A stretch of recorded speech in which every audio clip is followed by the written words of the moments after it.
Good morning everybody.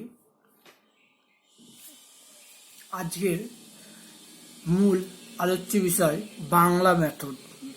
Bangla মেথডের প্রথম আজকে আমার ভিডিও, কোর্স 7 1.2.7a। আজকে ইউনিট 1 নিয়ে আলোচনা করা হবে। ইউনিট 1-এ আলোচ্য বিষয় 3টে বুলেটে আমি বিভক্ত করেছি। কি কি প্রথমে থাকবে আজকে?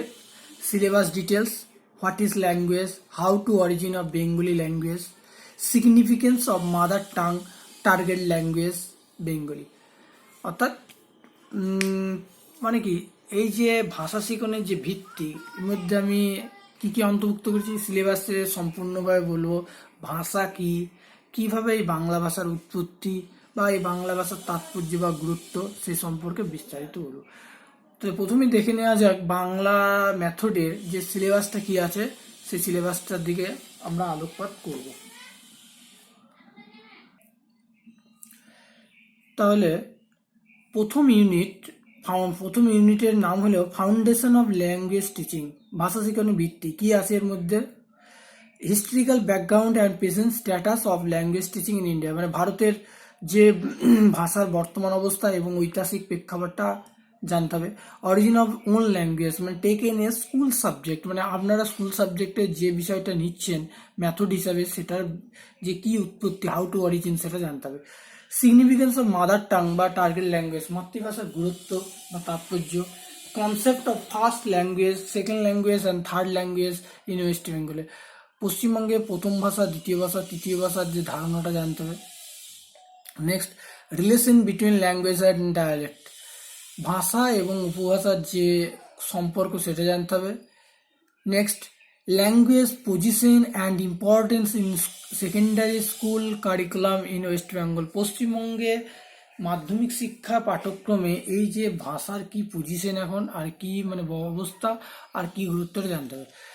Aims and objectives of language teaching, ভাষা শিক্ষণের যে কি লক্ষ্য উদ্দেশ্য সেটা আপনাদের জানতে হবে। 2 নম্বর, ইউনিট টু এ কি বলা আছে?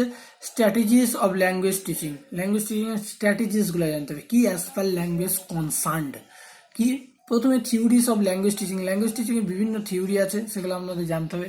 Concept and importance of pedagogical analysis of ল্যাঙ্গুয়েজের ক্ষেত্রে যে পেডাগোজিক্যাল অ্যানালাইসিস, বিষয়বস্তু যে বিশ্লেষণের গুরুত্ব কি, ধারণা কি জানতে হবে। বিষয়বস্তু বিশ্লেষণ বলতে আপনারা দেখবেন লার্নিং ডিজাইন করছেন, ওইটা কিন্তু ওই ব্যাপারটা সম্বন্ধে এখানে আসবে, কিছুটা, সবটা আসবে না, মানে গুরুত্বটা কেন, ওই জিনিসটা কেন করছেন, পেডাগোজিক্যাল অ্যানালাইসিস এটা কেন, এবং ধারণা এগুলো জানতে হবে। ল্যাঙ্গুয়েজ টিচিং স্কিল, ভাষা শেখানোর বিভিন্ন স্কিল আছে, দক্ষতাগুলো জানতে হবে, সেগুলো পরবর্তীতে জানতে পারবেন। তারপরে যেটা behavioural instructional objectives of language teaching, ভাষা শেখানোর যে নির্দেশনামূলক আচরণগত যে উদ্দেশ্য কি, যেটা আপনারা দেখবেন লার্নিং ডিজাইন যখন করেন এই জিনিসটা আপনারা লিখেন, তা ওটা কেন দরকার বা কি লক্ষ্য উদ্দেশ্য জানতে হবে। টিচিং স্ট্র্যাটেজিস ফর ল্যাঙ্গুয়েজ, শিক্ষণের ক্ষেত্রে, ভাষা শিক্ষণের ক্ষেত্রে যে স্ট্র্যাটেজিসগুলো জানতে হবে। Next, unit 3 brief overview of methods and approaches of language teaching, language টিচিংয়ের যে মেথডস এবং অ্যাপ্রোচেসগুলো আপনাদের বর্ণনা করতে হবে। যেমন methods and approaches of language teaching, ভাষা শিক্ষণের যে পদ্ধতি এবং অ্যাপ্রোচেসগুলো জানতে হবে। যেমন কনসেপ্ট, ধারণা, ক্যারেক্টারিস্টিক্স, বৈশিষ্ট্য, প্রসিডিওর, পদ্ধতি, ইম্পর্টেন্স, গুরুত্ব, লিমিটেশন, সীমাবদ্ধতা, এগুলো জানতে হবে। Next, approaches to language teaching, ভাষা শিখনের যে দৃষ্টিভঙ্গিগুলো সেগুলো জানতে হবে। কী কী দৃষ্টিভঙ্গি আছে, তাদের অবজেক্টিভস, তাদের ইম্পর্টেন্স, তাদের প্রসিডিওর, যেমন prose, poetry, drama, grammar, composition, এগুলো। Spelling mistake is very very important. If মানে যদি আগের বছর না এসে থাকে, তো এই বছর it is very very important, যে spelling mistake causes and method of correction, তো কীভাবে এটাকে, কেন আমাদের বানান ভুল হয়, বানান ভুলের কারণ কি, বা এই বানান ভুলকে কীভাবে কারেকশন করবে, সেই মেথডগুলো আপনাদের জানতে হবে। নেক্সট, অ্যাসেসমেন্ট অফ ল্যাঙ্গুয়েজ টিচিংয়ের বিভিন্ন মূল্যায়নগুলো জানতে হবে। অ্যাচিভমেন্ট টেস্ট, তারপরে পারদর্শিতা পরীক্ষা, properties and areas of language টেস্টের যে বিভিন্ন এলিমেন্টস, উপাদানগুলো, তারপরে অ্যাসপেক্টসগুলো, সেগুলো জানতে হবে, ক্ষেত্রগুলো। Principles for constructing a language test, যে ভাষার যে পরীক্ষার যে বিভিন্ন নীতিগুলো জানতে হবে। Construction of a language question paper including general instruction with nature of options, overall coverage and marking scheme, যেগুলো জানতে হবে। ইউনিট 5 আসা যাক, learning design and learning resources in language teaching. Language টিচিংয়ের ক্ষেত্রে যে শিখন সম্পদ বা শিখন নকশা, এটা আমি অলরেডি পূর্বে দুটো ভিডিও দিয়ে এটা করা হয়েছে যে কিভাবে লার্নিং ডিজাইন তৈরি করতে হয়, কিন্তু ওটা তৈরি করতে জেনেছেন আমি বিস্তারিত আলোচনা করেছি। আর একবার বলে দিচ্ছি কী কী এর মধ্যে আপনাদের জানতে হবে, যে ধারণা, গুরুত্ব, লার্নিং ডিজাইনের শ্রেণীবিভাগ, যে স্টেপসগুলো, কোয়ালিটিস, একটা গুড লার্নিং ডিজাইনে কী কী কোয়ালিটিস থাকে, meaning types functions, preparing and utilization of learning resource. Learning design আর লার্নিং রিসোর্স আলাদা।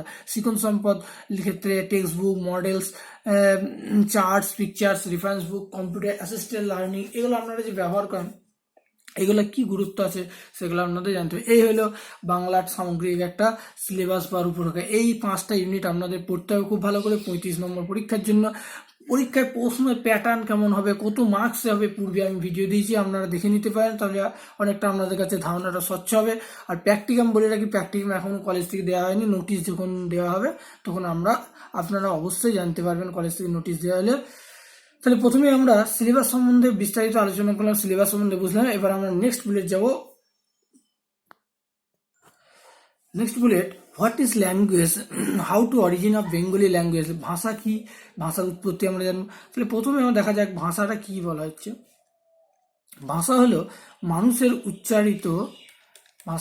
মানুষের উচ্চারিত ধ্বনিগত প্রতীকের সমষ্টি। ভাষা, এটা সংজ্ঞা আমি যেটা লিখেছি, এখানে যেটা লিখেছি তারপর আমার মতো আমি ব্যাখ্যা দিচ্ছি, ঠিক আছে। স্টার্টিং বলছে language is a system of arbitrary vocal symbols by which members of a social group cooperate and interact. এটা স্টার্টিং সঙ্গে। এবার ভাষা আমি মূলত বলবো যে দেখো, ভাষার আগে মূল ব্যাকগ্রাউন্ডটা জানো। ভাষ ধাতুর উত্তর আপত্যয় যোগ করে ভাষা শব্দটি সৃষ্টি হয়েছে, ঠিক আছে। তাহলে ভাষা কি, ভাষার সঙ্গে আপত্যয় যোগ করে ভাষা শব্দটি সৃষ্টি হয়েছে। অ্যাকচুয়ালি ভাষা বলতে আমি যেটা বুঝি, মানুষের বাকযন্ত্রের সাহায্যে উচ্চারিত বিশেষ অর্থযুক্ত ধ্বনি সমষ্টিকে আমি ভাষা বলবো। ভাষা সম্পর্কে এটা বলতে পারি, বিভিন্ন আবার ভাষাবিদ বিভিন্ন রকম ব্যাখ্যা দিয়েছেন। যেমন ধরো সুনীতি কুমার চট্টোপাধ্যায়, সুনীতি কুমার চট্টোপাধ্যায় কি বলেছেন, ডক্টর সুনীতি কুমার চট্টোপাধ্যায় বলেছেন যে মনের ভাব প্রকাশের জন্য বাকযন্ত্রের সাহায্যে উচ্চারিত ধ্বনির দ্বারা নিষ্পন্ন শব্দ সমষ্টিকে ভাষা বলে। সুকুমার সেন আরও বলেছেন, সুকুমার সেনের সংজ্ঞাটা খুব সহজ, কিন্তু কি উনি বলছেন যে মানুষের উচ্চারিত অর্থবহ বহুজনবদ্ধ ধ্বনি সমষ্টি ভাষা। আবার ম্যাক্স মুলার কি বলছে, জার্মান বৈদেশিক কি বলছে, জার্মান পণ্ডিত কেউ স্কলার কি বলছে, তিনি বলছে যে ভাষা হলো একটা চিন্তার প্রতীক। বলছে language is a symbol of thought, চিন্তার প্রতীক। এবার সবচেয়ে ইম্পর্টেন্ট যেটা স্টার্টিভেন্টের সংজ্ঞাটা একটু দেখবো। স্টার্টিভেন্ট বলছে language is a system of arbitrary vocal symbols by which members of a social group cooperate and interact. আশা করি ভাষা সম্বন্ধে যে সংজ্ঞা কী হবে, পরীক্ষা আসে ভাষা 2 নম্বরে আসতে পারে যে ভাষা সংজ্ঞা দাও। পরীক্ষা আপনারা এই সংজ্ঞাটা দেবেন, সঙ্গে স্টার্টিভেন্টের সংজ্ঞা, বা আমি সুনীতি কুমার চট্টোপাধ্যায় বা সুকুমার সেনের একটা সংজ্ঞা তুলে দিলে ভালো হয়। নেক্সট আসা যাক ভাষার উৎপত্তি। বাংলা ভাষা কিভাবে যে উৎপত্তি হলো, বাংলা ভাষার উৎপত্তি এখানে বিরাট একটা ছক করা হয়েছে। এই ছকটা আমি জাস্ট বলছি, ব্যাখ্যা বলতে গেলে বিরাট বড় ভিডিও হয়ে যাবে, ব্যাখ্যাতে যাচ্ছি না। আপনারা এই ছকের মধ্যে ব্যাখ্যা আছে অবশ্য, ছকটা যদি আপনারা বুঝতে পারেন অটোমেটিক আপনারা লিখতেও পারবেন পরীক্ষা এলেও এমনি আপনাদেরকে এই ছক আকারে যদি করতে হবে, এবং ছক থেকেই ব্যাখ্যা অটোমেটিক হয়ে যাবে। তো দেখেন, প্রথমেই আমরা জানি বাংলা ভাষার উৎপত্তি আলোচনা করতে গেলে প্রথমে ভাষা, এবং এটা কি ইন্দো ইউরোপীয় ভাষা বংশতে কীভাবে যে বাংলা ভাষাটা আসছে, মানে পারম্পরিকভাবে পর্যায়ক্রমে, সেইটা আপনাদের দেখতে হবে। সেটা আপনারা দেখুন, প্রথমে ইন্দো ইউরোপীয় একটা ভাষা বংশ, সেখান থেকে 2টো ভাষা বংশ বিভক্ত হয়েছে, কেন্তুম আর শতম। আমি সালগুলা বলছি না, কীভাবে আসছে সেটা বলছি। কেন্তুম আর শতমকে আবার ভাগ করেছে 4টে ভাগে, আলবানিক, আরমানিক, বাল্টো, স্লাভিক, আর্য। আর্যকে আবার ভাগ করা হচ্ছে কি দ্রাবিড়, ইরানিক, ভারতীয়কে আবার ভাগ করা হচ্ছে বৈদিক, প্রাচীন ভারতীয়, আর্য। প্রাচীন ভারতীয় আর্য থেকে আসছে কি প্রাচীন ভারতীয় কর্থ আর্য। প্রাচীন ভারতীয় কর্থ আর্য থেকে আসছে প্রাচীন উদিচ্য, প্রাচীন সৌরসেনী, অশোক লিপির ভাষা পালি, প্রাচীন প্রাচ্য। প্রাচীন প্রাচ্য থেকে আসছে কি প্রাচ্য থেকে আসছে প্রাচীন সিংহলি, মহারাষ্ট্রী প্রাকৃত, অর্ধমাগধী প্রাকৃত, মাগধী প্রাকৃত, গৌড়ী প্রাকৃত। গৌড়ী প্রাকৃত থেকে আসছে কি গৌড়ী অপভ্রংশ। গৌড়ী অপভ্রংশ থেকে আসছে বিহারি, প্রাচীন উড়িয়া, বঙ্গ কামরূপী, এইগুলা, ঠিক আছে, তিনটে ভাগে আসছে। এ বঙ্গ কামরূপী থেকে আমাদের যে মাতৃভাষা, আমরা যে বাংলা ভাষায় কথা বলি, সেটা চলে আসছে অসমীয়া আর বাংলা 650 খ্রিস্টাব্দে। তাহলে আপনারা প্রত্যেকে এই ছকটা আশা করি যদি ভালো করে মাথায় রেখে দেন, অটোমেটিক এটাকে ব্যাখ্যা করে লিখতে পারবেন আশা করি। আর এই পরীক্ষায় এলে কিন্তু ছকটা অবশ্যই দিতে হবে, মাস্ট দেওয়া খুব দরকার। আশা করি প্রত্যেকেই বুঝেছেন। নেক্সট আসা যাক মাতৃভাষার গুরুত্ব। এই যে আমরা বাংলা ভাষা বলছি, এই বাংলা ভাষার কি গুরুত্ব আছে সেটা আপনাদের জানতে হবে।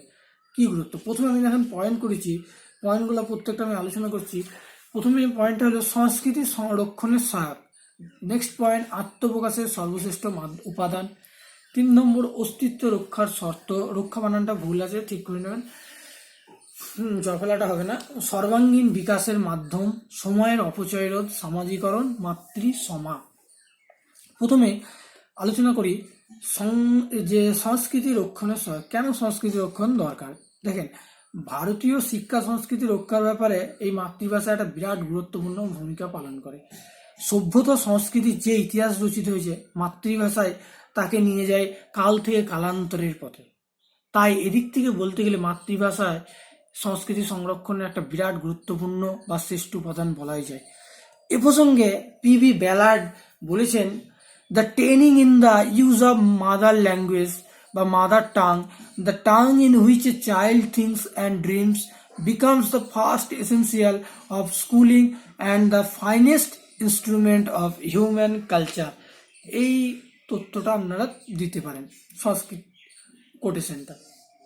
নেক্সট আসা যাক আত্মপ্রকাশের সর্বশ্রেষ্ঠ মাধ্যম। দেখেন, মানুষের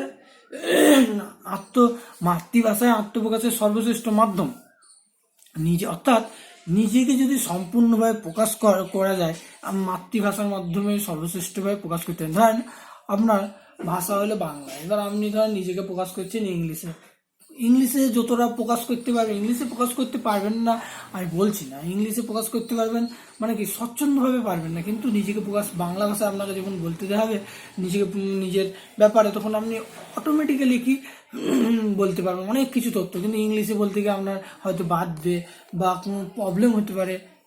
তাই সেক্ষেত্রে আপনার যে মাতৃভাষা এদিক থেকে বিরাট একটা মাধ্যম হিসাবে কাজ করে। নেক্সট আসা যাক কি বলা হচ্ছে অস্তিত্ব রক্ষার সত্য।